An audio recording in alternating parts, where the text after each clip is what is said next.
Koen Johnny julle. Ek is besig met 'n video maak en ek besef maar ek het nie eers gesê wie ek is en wat ek doen en hoekom ek hierdie video maak nie. Dis nogal weird. So hierdie gaan 'n bietjie wees soos Yellowstone se prequel, sequel. Geen mens weet wat se cool daar in die go is nie, maar hey, ons gaan probeer om dit te doen. Sorry, ek try nou nog hierdie kamera uitfigure, maar right, so kom ek sê julle wie ek is en wat ek doen en hoekom ek hier is. So my naam is Dwayne van Tonder. En ek was die trotse eienaar van 3 beautiful Mozambik winkels. En yes, by some extraordinary way, it was decided that I shall no longer be a franchisee of that group, and that whatever I worked for would be passed over to somebody else to manage or do or whatever with with my assets and my business. So name is Dwayne, and I have got a wife. Her name is Friedel, and I've got 4 beautiful kids that fill our lives. And yeah, I'm a businessman from Blouberg Strand originally. Well, actually Kreersdorp, papa. Kom eintlik van Kreersdorp in die Wesrand af. Meer spesifiek Witpoortjie en later jare Kreersdorp. So ja, is lekker Wesrand, Woesrand is in die gou hierso. Maar deesdae woon ek in Melkbosstrand in die Kaap. Pragtig dorp en great people. Ja, so ek dink dis hoekom ek die video gaan maak, of die sequels en sequences van videos gaan maak, is to sort of try and explain what happened to my business, and what the road was from bushy-tailed and bright-eye buying into a franchise group and ending up just basically losing all of it. And the funny thing is, not by the hand of somebody else, but the franchisor and landlords. Guys who you went in partnership with, because that's typically what we did. We went into partnership with landlords and franchisors. Otherwise, it would have been Dwayne's fucking Portuguese chicken, you know what I'm saying? That's what it would have been. But I decided to spend quite a whack of money on being part of this group where what you pay for, you get. Apparently it works slightly different with these boys. It's paying, and when you don't, fuck off. That's basically how it works with them. But anyhow, I mean, this is now, I've decided to take a different route on this, because court cases in South Africa do tend to take a bit of time. Eventually somebody will go, hey, I'm wrong, or court will go, hey, I'm wrong. But if you look at what's happening at the moment in South African law, is that people abuse the systems. I'm one of those. I can vouch for it, because you know, we need to consider that a court has got a specific duty to perform. Our justice system in South Africa is quite strong, although the wheels turn quite slow, because I mean the guys are really dealing with a magnitude of different levels of challenges when it comes to court cases. I mean, I've been on the receiving end of being sued, and you know, it's basically lawyer up and get it done. But I do think that, and you'll see it in the opening of my first video that I'm going to post after this, is it will basically say that, you know, it's time for us to stand up against injustice. And if that means me being the person that speaks out about an industry, being the person that breaks the silence on franchising in South Africa. If I am, oh, sorry, I'm just reading a message here coming in. If it means I'm the guy that has to break the mold, because normally these things happen behind closed doors, and this time around I literally really tried to take the high ground, and I was like, I'm going to speak to these guys. I want to find out why they thought that it would be okay to just walk in and take over somebody's business, not pay a cent for it, and just run it. How that became normal, how that became acceptable. And I think you're going to find the journey interesting. It's going to be an interesting discussion around what should be public, what shouldn't be public. And you will see in the opening of my first video is that I literally am at the stage of challenging everybody that I am mentioning and saying, how do you think what you've done is right? How is it right towards me? How is it right towards my family? How is it right towards my employees? You know, there's unfortunately rule and law in South Africa that needs to be followed, and in no uncertain terms at this stage between a landlord and Mozambique, you decided that I could be displaced out of a business, and I will keep quiet about that. I won't. I'm going to be the guy that will stand up against you.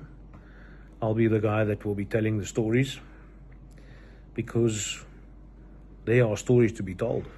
And I think the bright and shiny, pumped out car that we've built here, and I'm saying we because I participated in the building of this.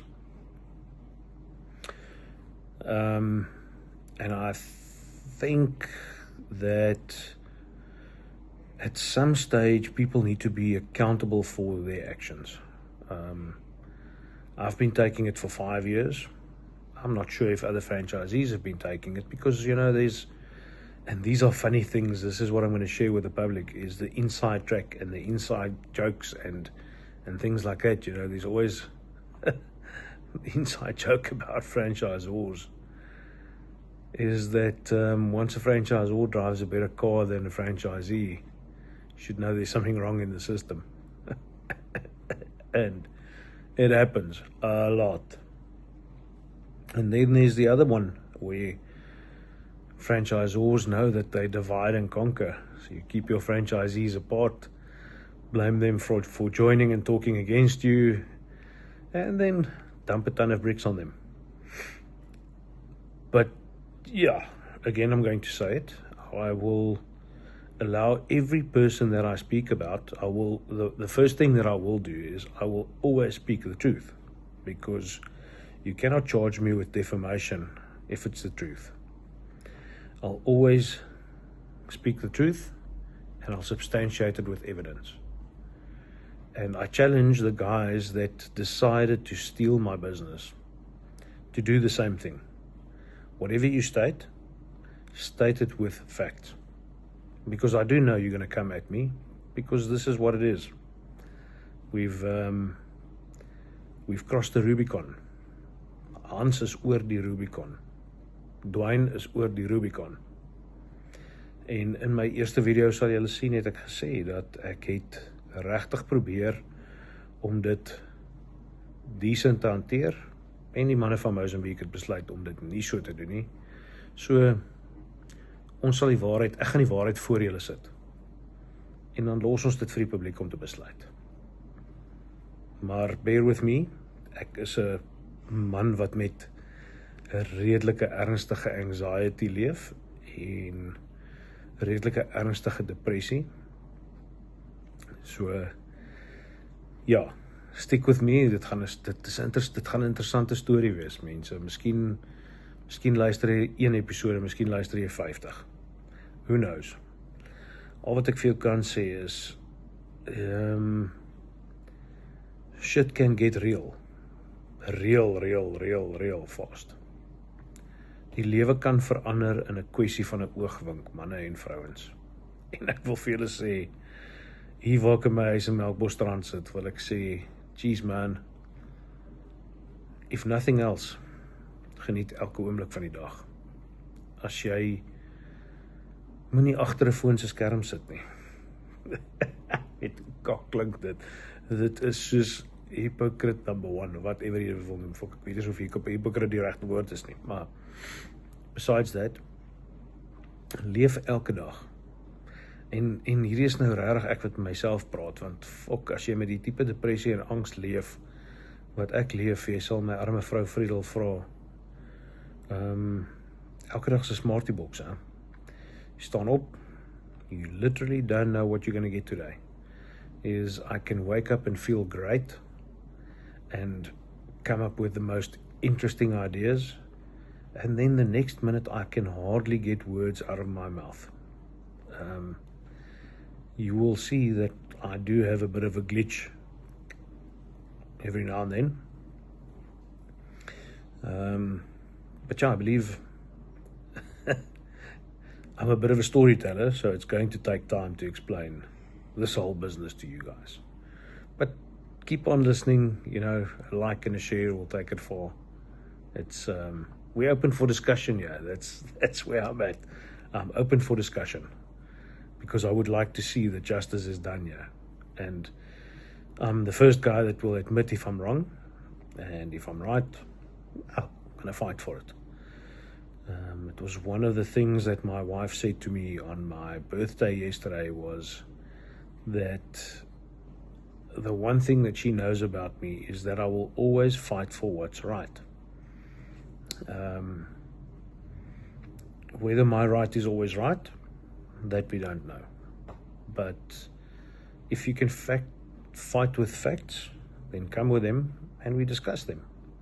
If I'm wrong, I'm wrong. If I'm right, I'm right. But then we will need to accept what goes from there.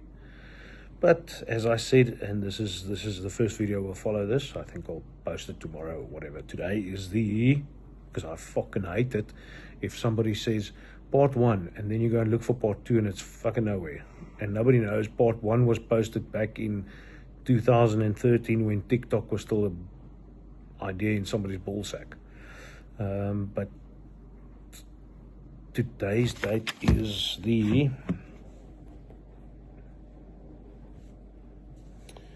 let's check it out. Fuck. You would have imagined that I would have thought that today's date is the 22nd of September 2025, seeing that yesterday was my birthday on the 21st of September 2025. Anywho, I'm signing off on this one. So yeah, I mean, if you want to like and share and do what you do with these videos, I don't know how this thing works. I'm going to tag a few people and see, maybe we get some likes. Hey, isn't that what we were chasing in the beginning, Bretty? Some likes. Love you all.